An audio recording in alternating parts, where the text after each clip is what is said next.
Hola, buenas tardes. Bienvenidos al Mali Directo, el primer Mali Directo que tenemos en el 2023. Soy Zaira Espinosa, curadora de programas públicos del Mali, y en esta oportunidad tenemos con nosotros a Ricardo Kusunoki, quien es curador de arte colonial y republicano del Mali, así como a Sara Jiménez, especialista en conservación del Mali, quien también fue comisaria de una exposición que se presentó en el Blanton Museum de Austin. La exposición se llamó Telas pintadas, moda y ritual en América Latina colonial, y Sara fue comisaria de la exposición. El museo prestó una serie de 3 piezas para esta exposición y vamos a hablar un poco de estas piezas. Ricardo nos va a comentar un poco de qué se trató esta exposición y Sara nos va a comentar sobre su función como comisaria de arte. Entonces vamos a empezar con Ricardo Kusunoki, quien nos va a comentar sobre la muestra de las pintadas. Buenos días a todos, es un gusto estar con ustedes. La exposición de la que habla Zaira, Telas Pintadas, es una muestra muy importante que se realizó en el Museo Blanton de Austin, curada por Rosario Granados.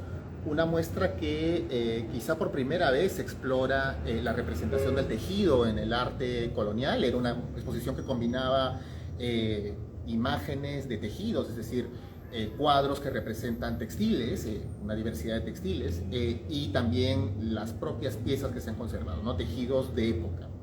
Y el Museo Blanton nos pidió 3 piezas para esta exposición, 3 piezas que giran precisamente en torno a esos temas, porque la idea de la curadora, una especialista muy importante en arte colonial, Rosario, a quien tenemos el gusto de haber tratado y de conocer, es explorar cuáles eran las funciones del tejido en la época colonial, bueno, que están asociadas precisamente con tanto el universo de la moda, es decir, de la indumentaria, pero también con un sentido más ritual de la cultura material, ¿no? Que tiene que ver tanto en contextos sagrados, el uso de las telas para vestir las imágenes, para darle decoro, suntuosidad al culto, y también con los ritos sociales de la élite local, ¿no? Que también estaba compuesta, tenía un componente, una diversidad étnica muy grande, ¿no? Como sabemos, que es una característica de la sociedad colonial americana.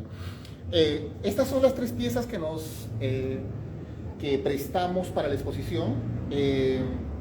Quizá comenzamos por esta de aquí, que es una imagen de Cristo con la cruz a cuestas, pero que en realidad está representada dentro de la urna de un altar, ¿no? Uno ve los cortinajes, están los angelitos abriendo los cortinajes, y hay como 2 figuras que complementan la escena. Es el niño Jesús. Es curioso porque está Jesús adulto y también Jesús niño en la parte inferior, y Santa Catalina a un lado. No, perdón, es Santa Bárbara, sí. Y en realidad esta pintura representa a Jesús cargando la cruz, pero también en realidad es el verdadero retrato de una escultura de Jesús, que era venerada en un lugar. No sabemos exactamente de qué escultura se trata. Probablemente podría ser el Cristo con la cruz a cuestas que se venera en Ayacucho, alguna imagen que se veneraba en el Cusco, pero es un verdadero retrato de una imagen específica. Y por motivos de devoción, el devoto pidió que se incluyeran 2 santos de los que también era a los que también veneraban. Y entonces aquí podemos ver la diversidad de telas que componen y que crean una puesta en escena que da cuenta del carácter sagrado de lo que estamos viendo, ¿no? El traje de Cristo lleno con aplicaciones de oro, con el uso de encaje en el cuello, los cortinajes que generan una separación entre el espectador y la imagen sagrada, pero también generan esta idea de que estamos viendo algo que se revela ante nosotros.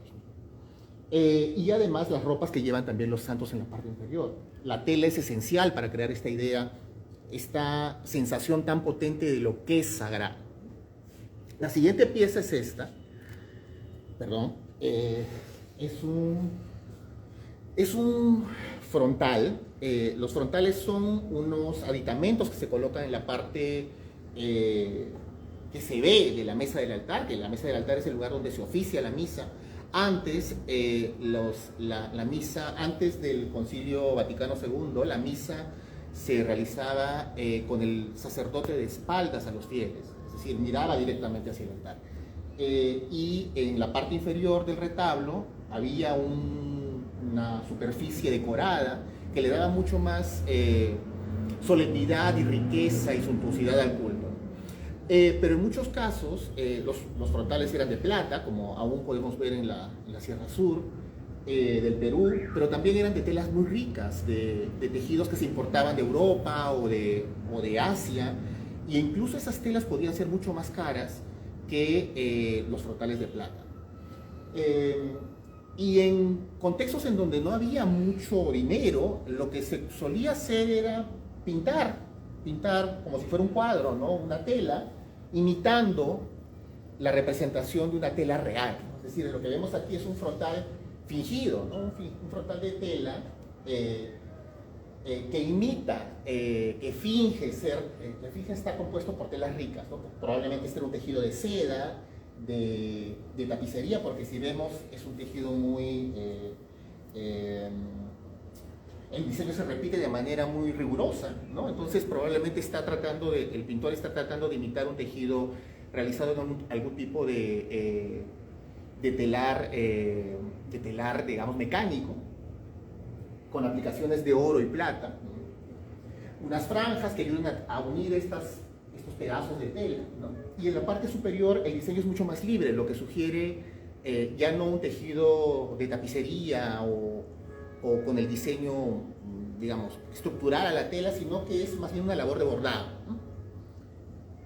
Y la siguiente pieza es una de nuestras piezas estelares dentro de la colección colonial del Museo de Arte de Lima, que es esta imagen tan emblemática de la conversión de un curaca, de un indio principal, un indígena principal, ante la imagen de la Virgen de Copacabana.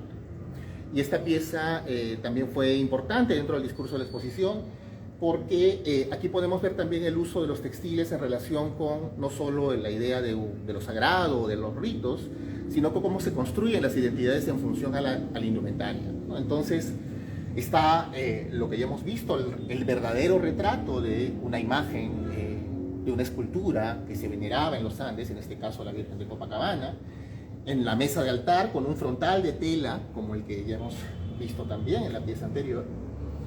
Y a un costado aparecen dos frailes agustinos que están bautizando y convirtiendo a este indígena que lleva una camiseta que podría ser un uncu, podría ser también, y era usual, representar a los pobladores amazónicos con esta suerte de kushma, que en realidad es como una suerte de uncu, pero imitando o utilizando diseños como tocapus para hablar de esta idea de un indio pagano, no convertido, ¿no? Este indígena está aceptando el bautismo y en ese momento se ha despojado de lo que simbolizan los dos elementos que simbolizan su idolatría, de alguna manera su oposición a aceptar este nuevo orden, ¿no? Que es, en primer lugar, el penacho de plumas, y el segundo es el arco, ¿no? El arco y la flecha, con el carcaj, con el que se defendería de la posibilidad de ingresar a este nuevo orden colonial. Y como si fuera una suerte de pintura didáctica para explicar de manera sencilla y clara qué implica aceptar el bautismo, el alma de este mismo indígena está ascendiendo al cielo y es recibida por San Agustín, que es el fundador de la Orden de los Agustinos. Entonces, en este cuadro también vemos cómo los textiles no solo dan cuenta la riqueza de los textiles de los sagrados, sino también que construyen las identidades étnicas del orden colonial. Es decir, el indígena aparece vestido con unas prendas que no son las mismas que usa el resto de los que participan de la escena. Entonces hay una separación muy clara también entre este nuevo poblador y todo el resto de personajes que componen la escena. Sí, sí. Bueno, gracias Ricardo. Creo que ahora sí podemos conversar con Sara, quien fue comisaria justamente de la exposición Telas Pintadas. Tenemos a Sara, especialista de conservación del Museo de Arte, que nos va a hablar un poco cuál fue su trabajo como comisaria de esta exposición. Hola, ¿qué tal? Muy buenas tardes. Sí, yo como comisaria, básicamente mi trabajo es supervisar el estado de conservación de las piezas desde que salen del museo hasta el destino, que en este caso sería el Blanton. Para eso yo como comisaria tengo que conocer la pieza detalladamente, para eso se realizan unos reportes de condición, se hace un registro fotográfico detallado de alguna alteración que presente la pieza para poder yo sustentarme al momento que haga la verificación ya en el Blanton de que si ha habido algún cambio o no, ¿no? Una vez que se hicieron los reportes de condición, lo que se hace es hacer un registro fotográfico del embalaje de las piezas con la empresa de transporte, se cierran las cajas y se hace después, hay una coordinación de registro para hacer una verificación de aduanas con el personal de aduanas y a través de un notario, ¿no? Que ellos verifican que realmente estas son las piezas, ¿no? Que se garantice que esas son las piezas que están saliendo y que tienen que volver, ¿no? Una vez que ya se hace la verificación, se ponen unos precintos de seguridad que nos permiten tener un registro de que esas cajas no van a ser abiertas en el transcurso del transporte y además va acompañada de una comisaria del Estado, ¿no? Por ser obras patrimoniales.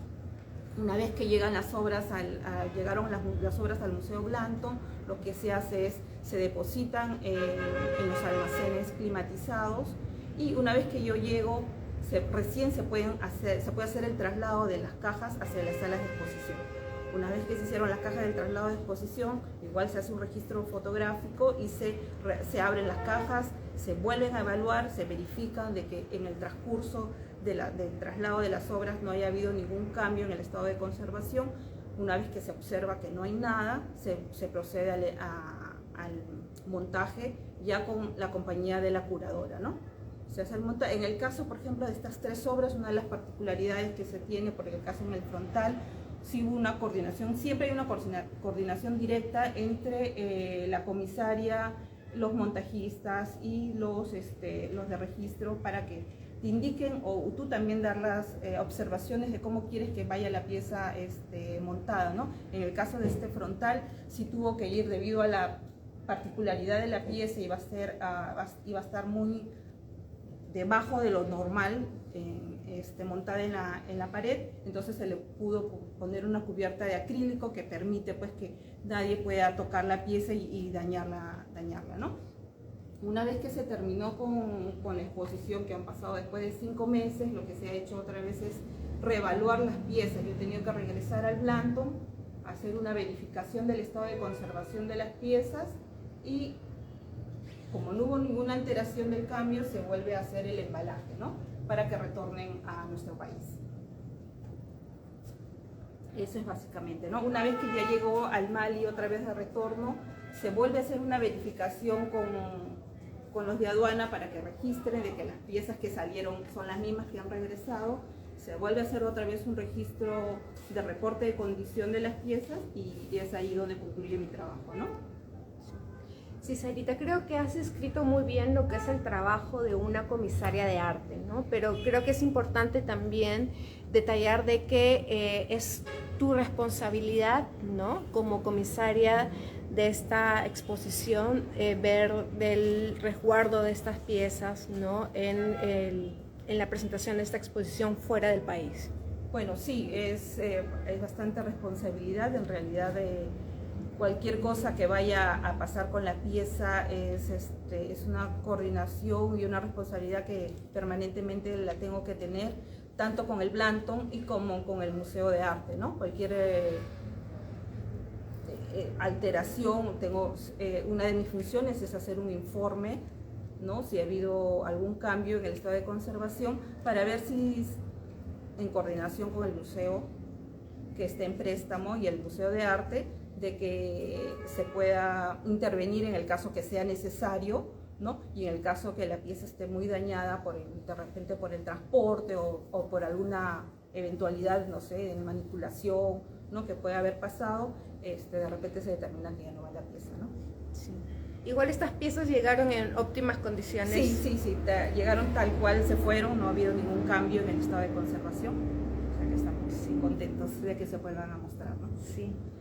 Y bueno, gracias Sarita y Ricardo por esta transmisión en vivo. Las piezas próximamente van a ser nuevamente montadas en las salas de exposición del Mali. Ya la próxima semana vamos a tener esta pieza, ¿no?, en la sala 11 del Mali, la sala Identidad Andina, Memoria y Invención. Así que próximamente van a poder ver las piezas en directo y solo me queda invitarlos a que visiten al Mali. Los jueves tenemos ingreso gratuito y los domingos hay entrada 2 por 1, así que pueden visitar las salas de exposición. Además tenemos próximamente una nueva exposición, la muestra Liam Jam Construir Mundos, que abre al público este viernes 20 de enero. Vamos a tener 2 actividades junto al artista australiano. A las 4 tenemos una visita guiada con el artista y a las 7 un conversatorio donde él va a explicar las 6 instalaciones, las videoinstalaciones que tiene, que se van a presentar dentro de la muestra, ¿no? El horario del museo es de 10:30 a 6 de la tarde, así que tienen la oportunidad de visitar en verano las salas de exposición del museo. Y listo, muchas gracias.